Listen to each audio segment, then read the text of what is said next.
Good morning. Is this okay, or should we lower it a bit for you and me? As you well know, one of the United States' top priorities at the United Nations is strengthening UN peacekeeping and building the capacity of peacekeepers to perform their missions and tasks effectively.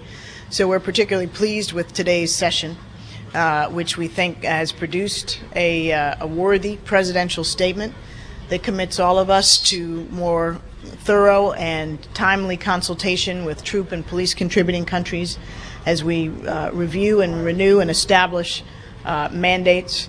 It also commits us to be more rigorous as we renew and roll over missions, but also as we create new missions in ensuring that the responsibilities and tasks that we're giving to peacekeepers can actually reasonably be fulfilled. So today's outcome is a constructive one. I was also particularly pleased to be able to announce in the Security Council that the United States is now in a position to clear its outstanding peacekeeping arrears accumulated from 2005 to 2008. And we have every expectation, due to congressional action as well, to be able to fulfill our obligations in 2009, which, as you know, will be particularly substantial this year. So it's a good session and a constructive one, and we hope that and expect that it will lay the foundation for further analysis of the New Horizons report and other initiatives out there, and will be a good step in our efforts to ensure that the UN's peacekeeping capacity is enhanced and strengthened going forward. Ambassador, on the subject of peacekeeping, you said in your testimony before the House Foreign Affairs Committee, and I quote, the U.S. was willing to consider directly contributing more military observers, staff, and so forth. Can you tell us what stage those deliberations are, and really how ambitious the U.S. might be in terms of increasing its participation in UN missions? Well, this is a statement I actually first made back in June when we had the debate last on peacekeeping. And it reflects already the thinking and decisions within the U.S. government and our interagency process.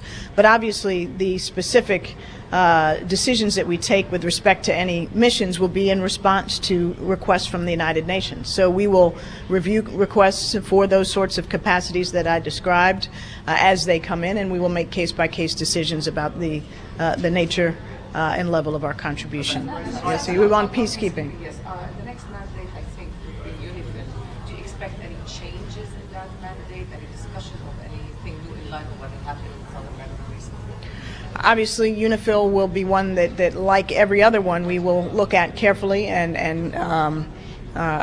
ensure that we think that the mandate is still suited to the current circumstances. I had the opportunity this morning to meet with General Graziano and to hear his take, and his impression is essentially that it is indeed the case that the mandate is appropriate, that the troop levels are appropriate, that the most important thing at this point is reinforcing the political will of both parties to uphold the obligations in 1701. So you're not be requesting any amendment to the mandate? I didn't say that. I said we're looking at it. I'm not prepared to say one way or the other, but obviously the recommendations of the force commander and other senior personnel on the ground are very important to us.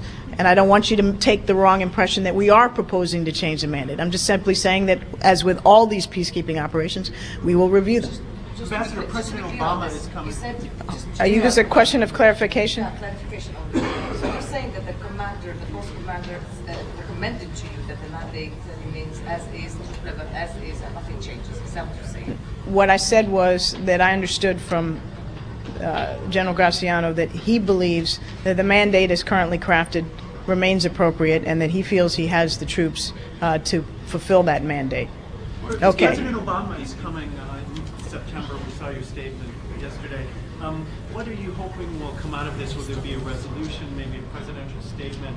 And why was the decision made that it wouldn't focus on individual countries? Because ultimately, it is all about countries that, might... No, it isn't all about. We want to secure loose nuclear material within 4 years. We want to start a follow-on agreement. We want to ratify CTBT. We want to have a fissile material cutoff I mean, so there are many, many issues out there that are important and relevant that go beyond individual countries. And we are dealing with the individual countries every day in the Security Council, as we just have, I think, quite effectively with North Korea, and as we continue to review and deal with the situation of Iran and any other proliferation concerns. So this is an opportunity that we very much welcome to bring the Security Council further into the discussion of the sorts of topics that President Obama raised in his speech in Prague. And it's an opportunity for the Council, which obviously has a deep stake in nuclear nonproliferation and nuclear disarmament, to continue its thinking and to concert its action. We will work very closely with our partners in the Council over the coming weeks to ensure that it's a maximally productive session. Madam Ambassador, a follow-up on that. You didn't quite answer. You noticed. Lou's question about whether there's going to be any kind of an outcome document, but obviously this meeting is coming ahead of the 2010 review conference of the Nuclear Non-Proliferation Treaty. I would assume that part of this is also to see if this discussion gets underway earlier, because a lot of the issues you just raised are part of that. Am I right in saying that? And do you have some commitments? Do you have commitments that heads of state and government will be attending this Security Council? We've just issued the invitation, so it's too soon to forecast the RSVPs. But I'm hopeful that this will be a well-attended session, as it will be one of the rare occasions in which the Security Council has met at the heads of state level.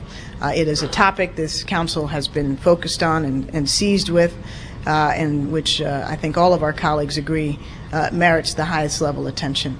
Obviously, the NPT review conference is an important milestone. We're very much committed to working to make it a success, and to the extent that this session in the Security Council can lend positive impetus to that, we would find that